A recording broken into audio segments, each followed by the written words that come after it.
Hello बच्चों, कैसे हैं आप सब। मैं उम्मीद करता हूँ आप सब बहुत अच्छे होंगे। तो चलिए, जो आपका क्लास स्टार्ट हुआ था जिसमें हम लोग प्रीवियस ईयर सॉल्व करना शुरू किए थे, चैप्टर वाइज टॉपिक वाइज, दोनों सब्जेक्ट का, मैथ और साइंस का। ठीक है, तो उसी क्लास को आगे हम लोग कंटिन्यू करते हैं। तो आइए, आप देख सकते हैं, ठीक है, कि ये चैप्टर वाइज टॉपिक वाइज है ना, सीबीएसई सोल्व पेपर है। तो इसमें टोटल जो हम लोग सवाल दे रखे हैं, जितना भी अभी तक आ रखा है, ठीक है, ये सारा हम लोग सवाल सोल्व करेंगे। तो देखिए टोटल क्वेश्चन नंबर कितना है ना। तो टोटल जो क्वेश्चन है 130 है। आइए, तो हम लोग स्टार्ट करते हैं यहाँ से, फर्स्ट क्वेश्चन नंबर फर्स्ट से। ठीक है, चलिए ये, ठीक है, थोड़ा इसको जूम कर लेते हैं। हाँ, सबसे पहला सवाल ये है, question number first. Question number first क्या कह रहा है, ये हमसे पूछ रहा है कि the laws of reflection hold true for, है ना। लॉज ऑफ रिफ्लेक्शन किसके लिए सही है, ये चार ऑप्शन है, फोर ऑप्शन में से किसके लिए सही है। तो आइए थोड़ा सा आपको हम ले चलते हैं एनसीईआरटी पर, है ना। एक सेकेंड, ये रहा, देखिए, आइए। तो यहाँ पर एनसीईआरटी क्या है, यहाँ पर the laws of reflection of light, है ना।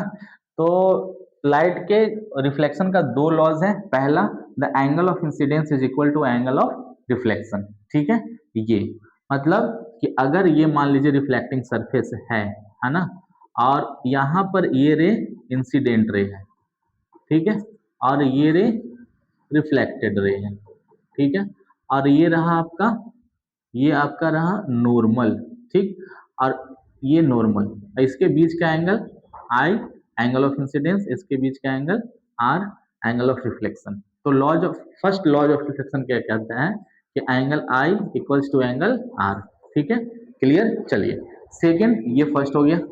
सेकंड क्या कह रहा है कि the incident ray, the normal to the mirror at the point of incidence and the reflected ray all lie in the same plane। ठीक है, मतलब कौन कौन इंसिडेंट रे और ये जो नॉर्मल है ना, जो मिरर पे लाई कर रहा है, ठीक है, और रिफ्लेक्टेड रे, ये तीनों एक ही प्लेन में लाई करते हैं। ठीक है, अब आइए यहाँ पर समझिए, this laws of reflection are applicable to all type of reflecting surfaces, है ना, इंक्लूडिंग स्फेरिकल सरफेसेस।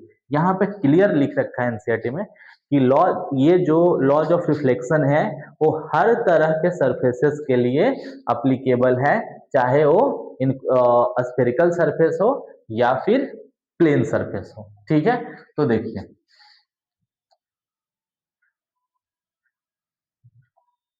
अब पढ़िए इस चीज को, आपसे क्या पूछ रखा है। ठीक है, आपसे क्या पूछ रखा है, the laws of reflection hold true for.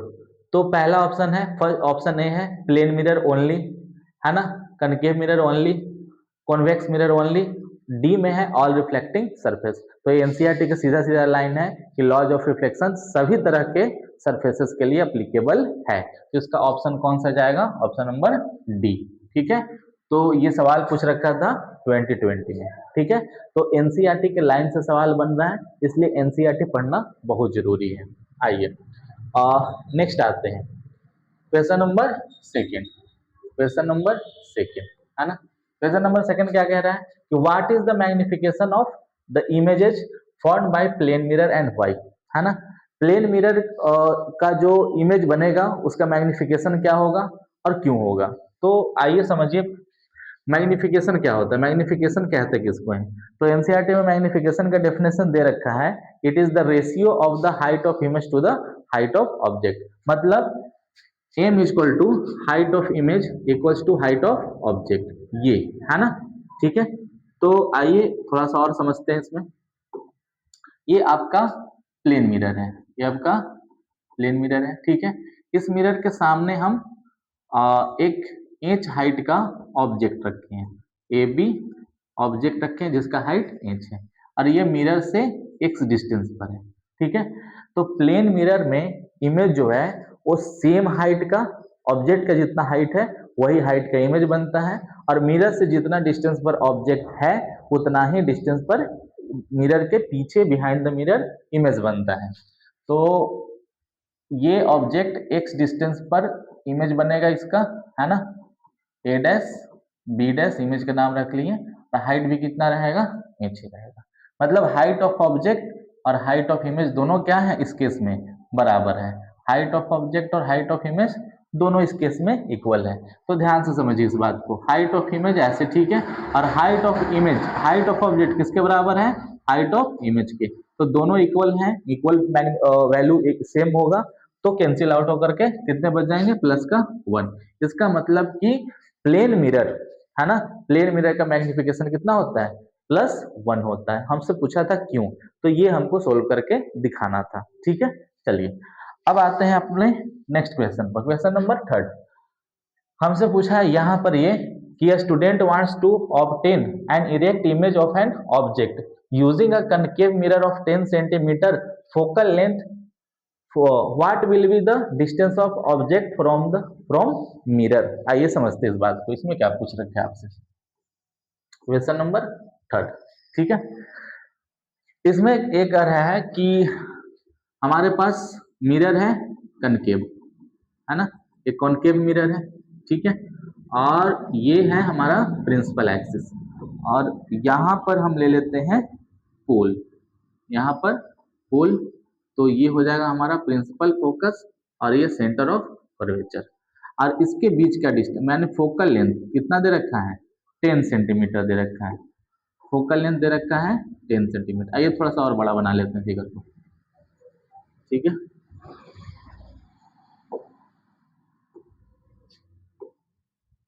ये कॉनकेव मिरर है,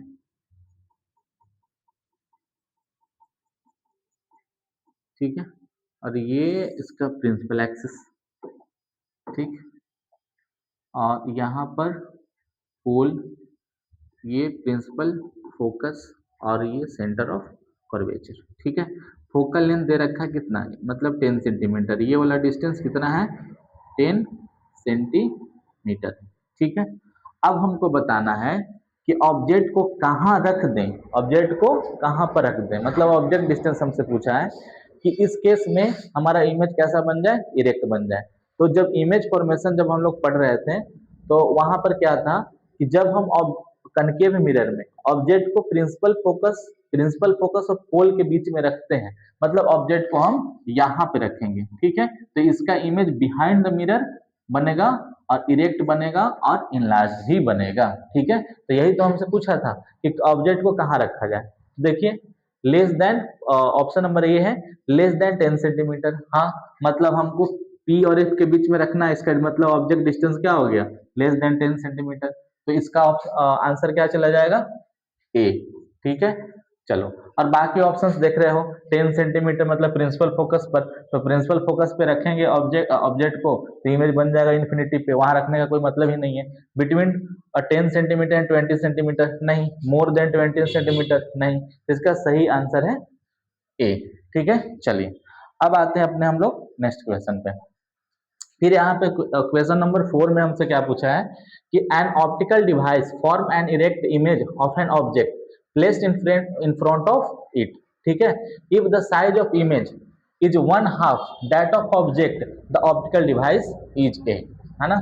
चलिए क्वेश्चन नंबर 4, इसमें हमसे पूछा है, क्वेश्चन नंबर 4 में पूछा है कि कोई ऑप्टिकल डिवाइस है ना, उस ऑप्टिकल डिवाइस के सामने ऑब्जेक्ट को रखा जाता है, तो इमेज कैसा बनता है, इरेक्ट बनता है, ठीक है, और साइज कैसा रहता है इमेज का, तो ऑब्जेक्ट से आधा है, हाफ है साइज।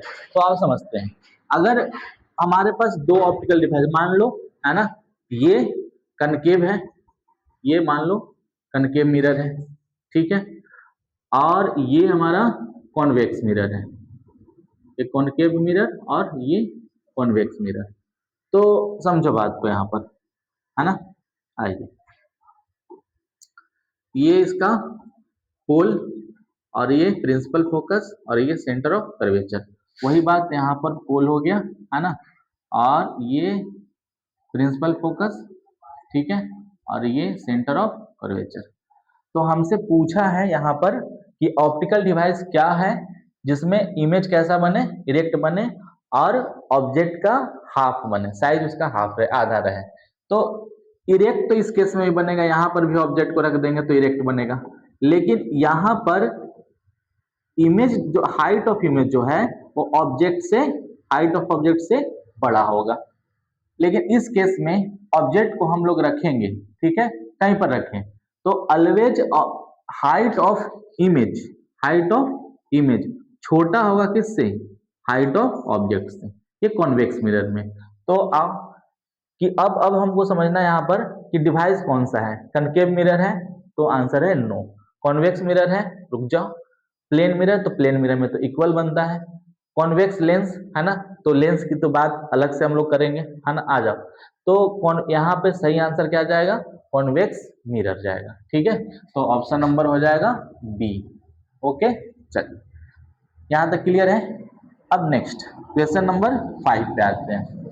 5 हमसे क्या कहता है कि the image of an object placed in front of concave mirror of focal length 15 centimetre is of the same size the object, the distance between the object and its image. मतलब mirror कौन सा है, concave mirror है, तो concave mirror का ये हमारे पास concave mirror है, ये क्वेश्चन नंबर कौन सा हो गया, 5, ठीक है।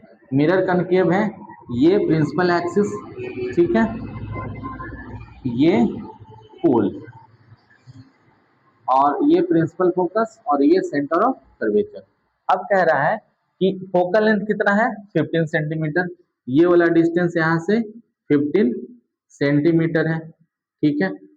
चलो अब कह रहा है कि ऑब्जेक्ट और इमेज के बीच का डिस्टेंस कितना होगा जब ऑब्जेक्ट और इमेज का साइज कितना है, क्या है, सेम है।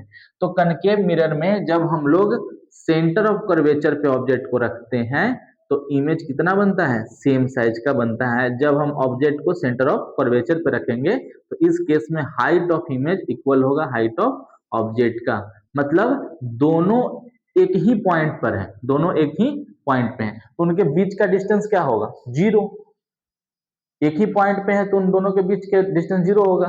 तो देखिए कौन सा ऑप्शन आएगा यहाँ पर, 15 सेंटीमीटर नहीं, 13 सेंटीमीटर, 16 सेंटीमीटर नहीं, तो क्या आएगा 0 सेंटीमीटर। देख लो यहीं पे ऑब्जेक्ट भी है और यहीं पे हमारा इमेज बना है, जिस पॉइंट पर ऑब्जेक्ट है उसी पॉइंट पर इमेज बना है, ठीक है। तो इमेज और ऑब्जेक्ट के बीच में डिस्टेंस होगा 0, तो आंसर क्या चला जाएगा इसका, ऑप्शन नंबर डी, ठीक है। चलिए क्वेश्चन नंबर 5 हो गया। अब आते हैं नेक्स्ट 6 पर।